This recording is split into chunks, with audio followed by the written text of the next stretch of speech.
we season နေပြန်လဲကြိုးဆိုပါတယ်ဒီတစ်ခေါက် tutorial လို့ရွေးချယ်ထားတဲ့တခြင်းအားထိုးရင်တင်ရဲ့မျိုးပြညများဆိုတဲ့တခြင်းဖြစ်ပါတယ်ဒီတခြင်းအားဒီ rhythm guitar ကိုလေ့လာနေတဲ့သူတိုင်းတီးကြည့်တဲ့တခြင်းတစ်ပုဒ်ဖြစ်ပါတယ်ဘာလို့လဲဆိုတော့သူ့မှာပါတယ်ဒီ strumming တွေဒီ rhythm နိုင်နေမှုတွေဒီ technique တွေကကြတော့ဒီတခြင်းအားအရန်ထူးကြတယ်ဒီအများကြီး technique တွေကိုအများကြီးလေ့ကျင့်ပြီးသားလည်းဖြစ်သွားမယ်ကို rhythm လောက်တီးခတ်နိုင်လဲဆိုတော့စွမ်းရည်လည်းဒီတခြင်းနဲ့တခါတည်းစစ်ဆေးကြည့်လို့ရတယ်နော်Okay, so I'm going to intro my job to F major 7. F major 7, F guy like that. F go guy with did you like that? Did you know? But my F. Okay, F guy, the let you up, let you appear. Now, did go slow like, did you look like, no? Look, I know, they got the Jew in him. Huh? F major 7 ပါမယ်ပြီးတော့ G ပါမယ်ပြီးတော့ C ပါမယ်ဒါပဲပထမ line မှာတော့เนาะဒီက strumming ဒီဘက်ညာဘက် strumming เนาะပထမဆုံးသူက1မှာ down တစ်ချက်ပဲ first beat မှာเนาะ1ဒါပဲ1 2 2မှာတော့16 notes တွေပါမယ်1 2 and 8 okay အားလေး1 2 and 8เนาะ1 2 2 EB နဲ့ rest တစ်ချက်လာမယ်0လေးပြတာเนาะဒီဘာတိုင်းမှာ strumming လေးတွေကိုပြပေးတာပို့ပြီးတော့တီးတီးကြတွေ့ရအောင်เนาะ1 2 and 3 4 3နဲ့4နဲ့မှာလည်း rest เนาะဒီ0လေးတွေကို rest လို့မှတ်မယ်1 2 and 8เนาะ2 and ဒီမှာကြတော့16 notes က4ချက်ရှိတယ်1 2 and မှာ rest လုပ်ပြီးတော့ A ကြမှာပြန်တီးမယ်เนาะ1 2 and 3 4 1 2 and 3 4 okay လိုက်တီးကြည့်လို့ရတယ်เนาะနေ့နဲ့တီးကြည့်မယ်เนาะ1 2 and 3 4 1 2 and 3 4 rest ကိုဒီဘက်ကပြန်ပိတ်လို့ရတယ်လို့ဒီဘက်ကလည်းဖွာလိုက်အဲ့ rest ဖြစ်သွားလိမ့်မယ်1 2 and 8เนาะ2 and ဆိုဖွာလိုက်မယ်8เนาะ1 2 and 3 4 down up 3 4 okay 3 4မှာနားမယ်ပြီးတော့ဘယ်ဆက်သွားမယ် G နဲ့ C နဲ့1 and 8 1မှာသူက16 notes ပတ်တယ် 1 E and A နော် 16 notes 4ချက်မှာ1 E and A 1 4ချက်ရှိတယ်1မှာတီးမယ်1 E နဲ့ N နဲ့မှာမတီးဘူး A ကြမှာပြန်တီးမယ်နော်1 E and A 1 E and A ပြီးဒုတိယပြီးမှာ2 E 2 E ကဒီဘက်ကစစ်8တန်းလေး1 E and A 2 E နော်1 E and A 2 E okay 1 E and A 2 E and ကြမှာ C ကိုတီးမယ်နော်1 E and A 2 E and 1 E and A 2 E and okay 1 E and A 2 E and နော်1 E and A 2 E and 3မှာဒီတိုင်းဆွဲရမယ်ပြီးတော့ 4E မှာ down up 4E and A လေးလုံးရှိတဲ့ထဲက 4E ကိုဒီကတီးမယ်နော် 4E 16 notes ရဲ့အရှိဆုံးနှလုံးမှာ 4E and A နော် okay အဲ့နှစ်ပါးကိုပြန်ပေါင်းပြီးကြည့်မယ်1 2 and 3 4နော်1 2 8 3 4 1 2 8 not the F bar 1 2 8 3 4 1 and 8 2 E and 3 4 E okay အဲ့ဒါ1 2 8 3 4 1 and 8 2 E and 3 4 E okay ပြီးရင် F major 7ပြန်လာမယ်3ပါမြောက်1 2 E and 3 4ဘာနဲ့တူမယ် first bar နဲ့တွားတူမယ် okay ဒီ 1 E and A တို့2 E and A တို့ဒါဒီ rhythm ကိုစနစ်တကျ course နဲ့မလေ့လာခဲ့ဘူးဆိုရင်တော့ဘာကိုပြောချင်တာလဲဆိုတာမသိဘူးဖြစ်နေလိမ့်မယ်။ငါအဲ့မျိုးဆိုရင် rhythm course တစ်ခုခုကိုအခြေခံနေစပြီးတော့လေ့လာတင်တယ်။မှတ်ကန်တဲ့ course တစ်ခုခုပေါ့နော်ဒီ down up ကြီးပဲလေ့လာနေရင်လည်းအဆင်မပြေဘူး။ 1 N ဒါမှ 1 E and A စတဲ့ဒီအမှတ်သားရှိတဲ့ဟာလေးနဲ့အဲ့ course မျိုးနဲ့လေ့လာရင်တော့ပို့ပြီးတော့အဆင်ပြေမယ်။နော်ဒါဆိုရင်တော့အခုပြောနေတာဘယ်နေရာလဲ1လား E လား N လား A လားဆိုတဲ့ဟာကိုသိလိမ့်မယ်။နော် okay တတိယပါမှာလည်းဒီတိုင်းပဲ1 2 and 3 4ပြီးတော့၄ပါးမြောက်ဆက်သွားမယ်1 2 and 8နော်1 2 and 8အဲဒီတိုင်းပဲ1မှာ G 2 E and ဒီမှာ16 notes သုံးမယ်1 2 E G နဲ့ C နဲ့2 E and A မှာ G ပြန်လာမယ်1 2 E and 8နော်1 2 E and 8 1 2 E and 8ပြီးတော့3မှာမသိဘူး4 and 8ပြန်ပြီးမယ် Okay 4ပါလုံးပေါင်းသိကြည့်မယ်ပထမ line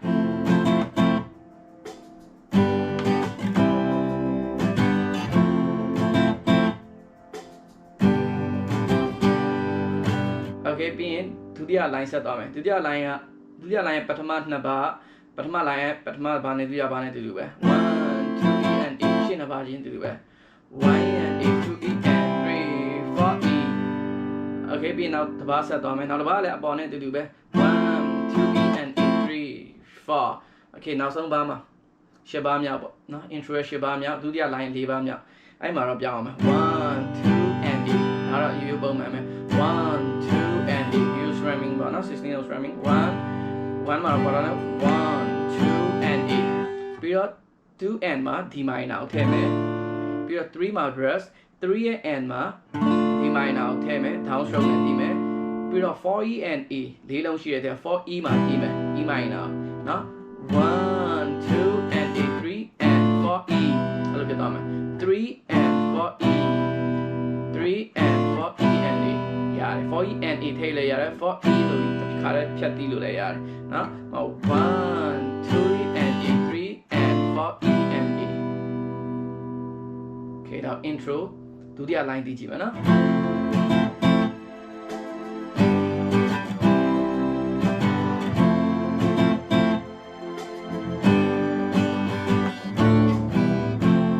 Okay ရပြီပြီးရင် verse ကဘာနဲ့တူလဲဆိုတော့ကြည့်မယ်ဆိုရင် intro ရဲ့ဒုတိယ line နဲ့တွားတူတယ် D minor နဲ့ E minor နဲ့အဆုံးသတ်ထားတာနဲ့လည်းတူတယ်နော်1 2 e and e 3 4 1 and e 2 e and 3 4 e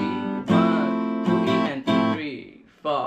1 2 and e 3 and 4 e Okay တူတူပဲ intro ရဲ့ဒုတိယ line နဲ့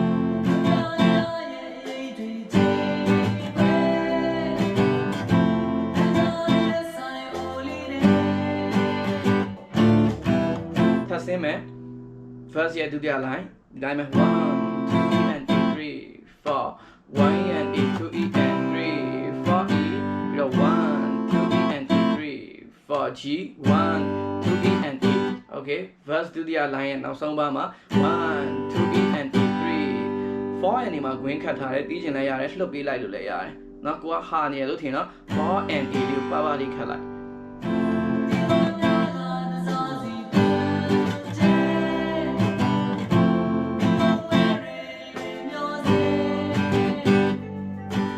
ပြီးရင် pre chorus သွားမယ်နောက် pre chorus ကကြတော့ဒီ E minor A minor E minor A minor E minor A minor ပြီးရင် D minor E minor F G Okay 1 2 and 8အဲ့လိုသွားမယ်လို့ပေါ့လား1 2 E and Aမှာ A minor ကူပြီเนาะ3ထိမရောက်သွားအောင်เนาะဒီ A minor 1 2 and 8 3 4 1 2 and 8အဲ့လိုဖြစ်သွားမှာ1 2 and 8နော် and 8အဲ့လိုဖြစ်နော်1 2 and 8 3 4အဲ့ဒီရတယ်1 2 and 8 3 4 3နဲ့ 4နဲ့မှာ rest တွေနော်ပြီးဒုတိယဘာတွေတိုင်းမှာ1 2 and 8 3 4 1 2 and 8 3 4ဒီခေါင်းလေးနဲ့ဝင်အုပ်လိုက်လေရနော်မြူသွားလိုက်မယ်1 2 and 8 3 4ပြီးတော့4ပါးမြောက်မှာ1 2 and 8 3 and 4 e အရှိမတီးခဲ့တဲ့ rhythm တိုင်းမှာနော်အပိတ်မှာတီးသွားတဲ့ဟာ1 2 and 8 3 e ပြီးတော့1 2 and 8 3 and 4 e ဒီခေါက် E minor နဲ့ F ဖြစ်သွားပြီအရှိမတီးခဲ့တော့ကျတော့ D minor နဲ့ E minor နဲ့ကိုတီးခဲ့တယ်နောက်အခုကကျတော့ဒီ E minor နဲ့ F နဲ့ဖြစ်သွားမယ်နော်1 2 and 8 3 and 4 e 1 G တပါးဆွဲလာမယ်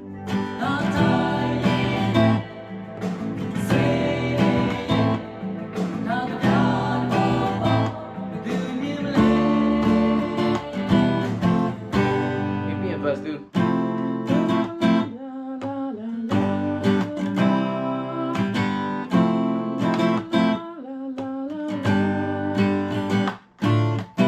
Okay ဒီ verse 2လည်းဒီတိုင်းပဲ verse 1 အတိုင်းပဲ Okay verse 2ပြန်သိကြည့်မယ်1 2 e and 3 4 1 and 8 2 e and 3 4 e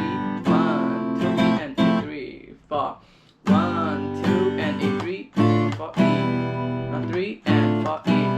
ဒုတိယ line လည်းဒီတိုင်းပဲเนาะအားလုံးကဒီ verse ကပုံစံနဲ့အတူတူပဲပြီးရင် pre ကလည်းအပေါ်ကနေအတူတူပဲနောက်ဆုံးတစ်ပါးမှာနည်းနည်းလေးပြောင်းသွားမယ် G မှာ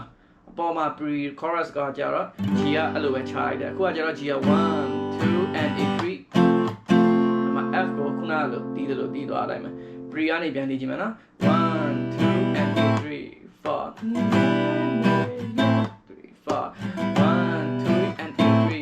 4 ပြီးတော့ D minor 1 2 and 3 and 4 E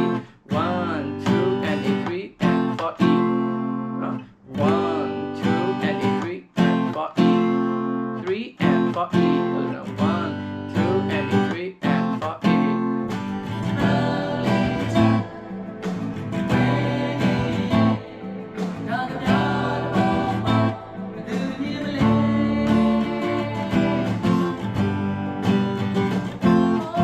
ပြီးရင် chorus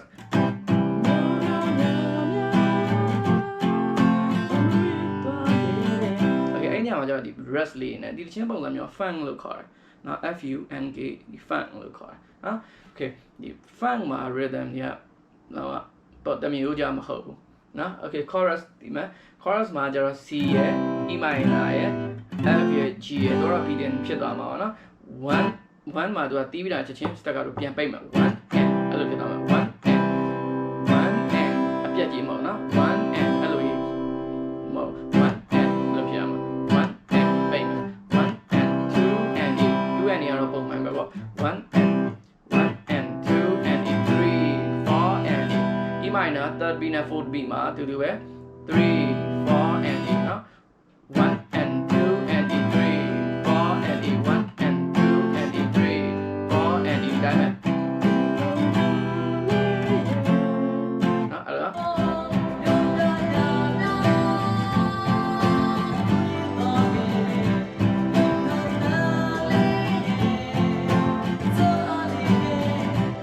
ဒီနောက်လေးပါဆက်သေးကြည့်မယ်1 and 2 and 3 4 and 1 and 2 and 3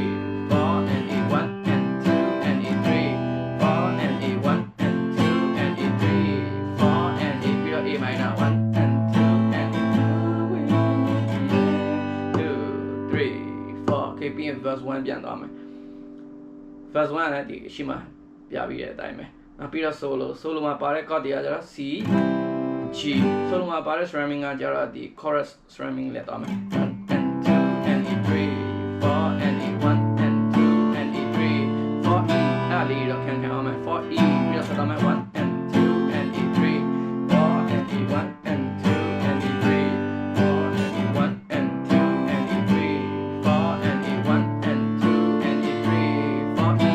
1 and 2 and 3 4 and 1 and 2 and 3 4 and ဒုတိယ line ဒီတိုင်းပဲဒီ rhythm တိုင်းပဲသွားမှာ okay ပြီးရတဲ့ verse 2ပြန်လာမယ်ပြီးရင် pre လာမယ် chorus လာမယ်ပြီးနောက်ဆုံး chorus ကကြတော့ A minor နဲ့ G နဲ့မပါတော့ဘဲနဲ့ဒီ C E minor F G ကိုပဲတောက်လျှောက်ပြန်ကြော့ပြီးတီးပါမယ်ပြီးတော့ fade out ဝင်ပါမယ် okay ရပြီနော်အားလုံးအဆင်ပြေပါစေ